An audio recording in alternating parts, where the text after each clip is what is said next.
because it keeps us isolated internationally.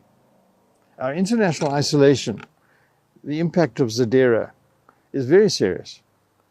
Zadera costs us a lot of money. And, I just take one small personal example. I bought a car a couple of years ago in Japan, and I had to pay some $10,000 for it. I couldn't transfer US dollars. I had to go to my bank eventually after 3 months and buy 1,000,000 yen and send yen, because if every time I tried to transfer 10,000 US dollars, the banks, international banks, said no. Corresponding banks. Zadera, correspondent bank. We don't have any correspondent banks. How can you work like that?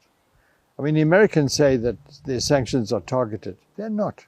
They affect every Zimbabwean, without exception, because they've isolated us completely from the international monetary system. It doesn't matter what they say, because the Americans are so dominant internationally. If they threaten international banks like CBZ, CBZ was fined $385 million. That's 3 times its capital base by the Americans for violating sanctions.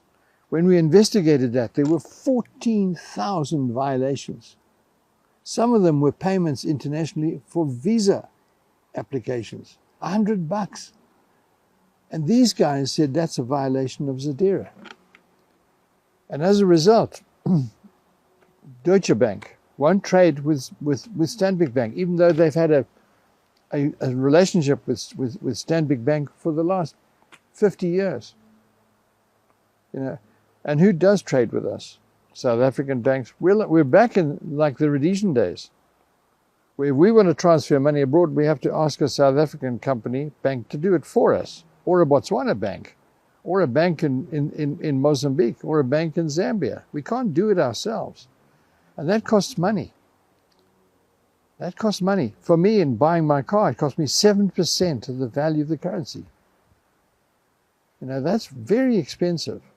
And so I think that, and any political, we make a misstep here, and it is blown up by the international.